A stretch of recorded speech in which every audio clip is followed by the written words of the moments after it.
yourself do something, you will do it. And you're just sitting conviction. And you wonder why God caused you people. Useless black people. You don't know what justice means. You have no idea what justice means. You don't know what justice means. Useless black African people. You don't even know what justice. Your constitution says you cannot try anybody unless the law is written. Show me the written law. Show me the written law. I want to know the written law. Talk to me now. Show me the written law. Are you okay? Don't go close. Don't try that rubbish. Don't try it. Don't try it. Go ahead and say don't try that rubbish. Don't try that rubbish. Useless people.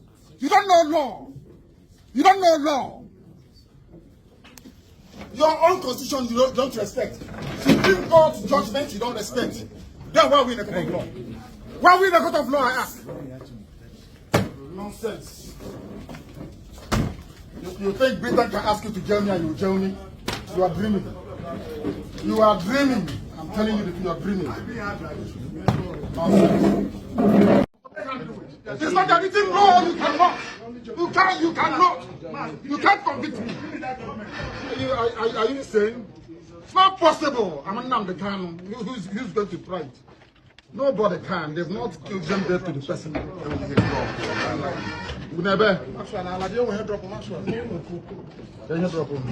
All right, my people, sit tight, because this one today, sweet and serious at the same time.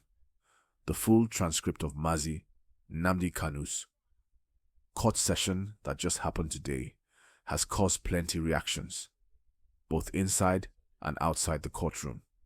As in, every single word that dropped from that man's mouth carried weight. Now, let me gist you, like I'm right there in court, giving you play-by-play in plain, clear English. Don't forget to like this video right now, subscribe, and drop your comment, because this gist na real-time update. So, the court session started calm.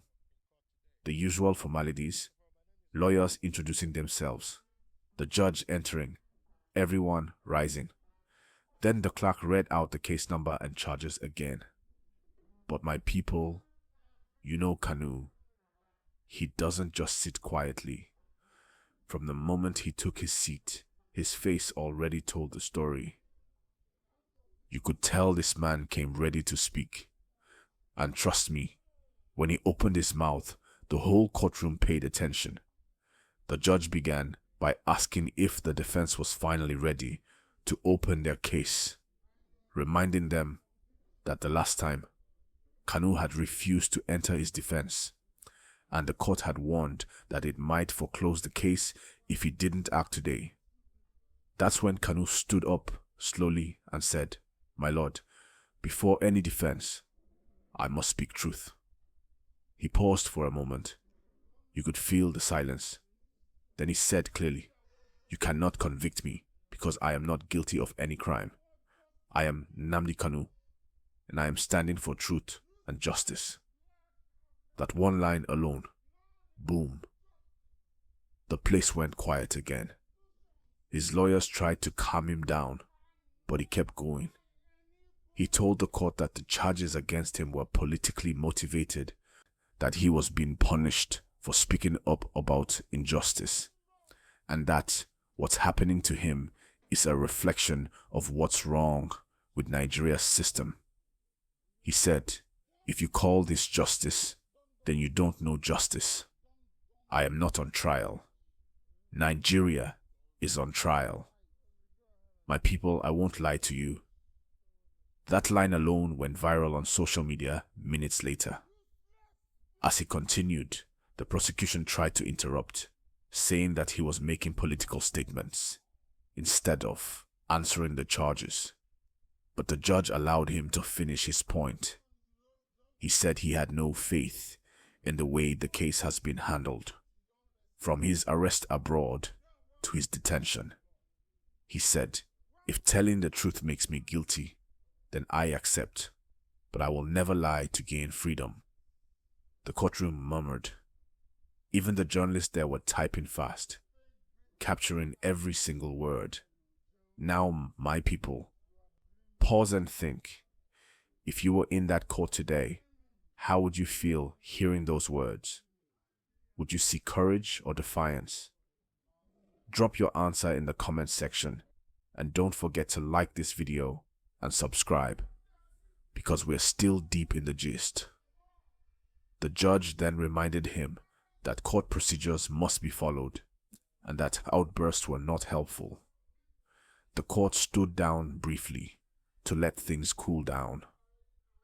When they resumed, Kanu's lead lawyer stood up to apologize for the outburst, saying his client only wanted to be heard because of how long the matter had dragged on. Remember, this case has been running for years.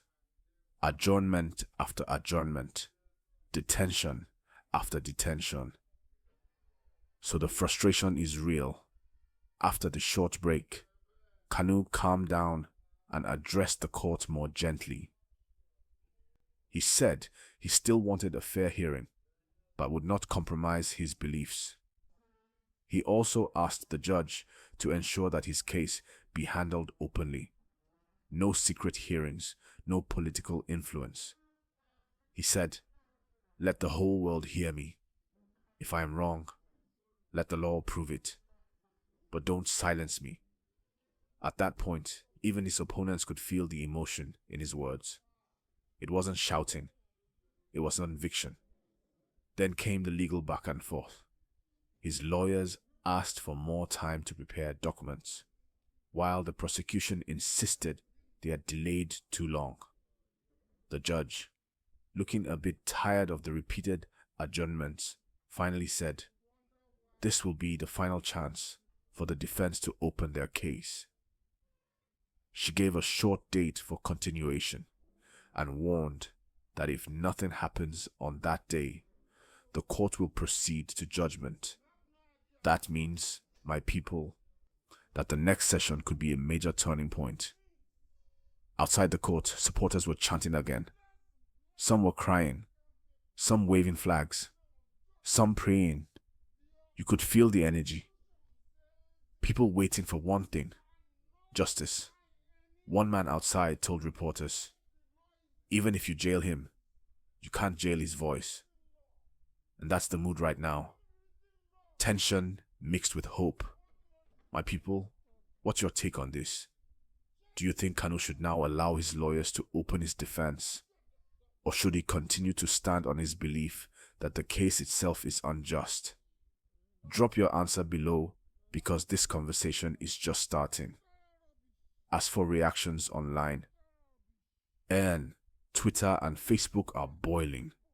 Some Nigerians are praising Kanu's courage, saying he spoke truth to power, while others say he's playing to the gallery, that he should follow the law and prove his innocence properly.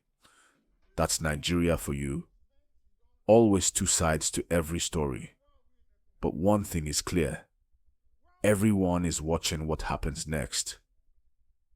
And don't forget the bigger twist. That letter he wrote to former US President Donald Trump, still hanging in the air. People are linking his statement today with that same international move. They're saying this is Kanu's way of showing that his fight isn't local anymore, that he wants the world to pay attention. And you know what? It's working. International media are quietly monitoring this case now. So as it stands, my people, the next court date is like a ticking clock. It will decide if Kanu finally enters his defense, or if the court goes straight to ruling. And trust me, that day will be massive. I'll be right here with the full update for you. But for now, let's end it on this note. Today's court session showed a man who, despite everything, still has fire in his voice. Whether you love or dislike him, you can't deny that his courage fills the room. He said it himself. "You can't convict me. I am Nnamdi Kanu." Those words will echo for a long time. So my people, what do you think? Was this boldness or overconfidence? Was this leadership or frustration? Talk to me in the comments. And please, if you enjoyed this gist, like this video right now, subscribe and share it so more people can understand what really happened today. Because this story, it's not just about a court, it's about truth, power, and the future of justice in Nigeria. Until next time, stay calm, stay informed, and stay hopeful. I'm bringing you the next gist, live as it unfolds.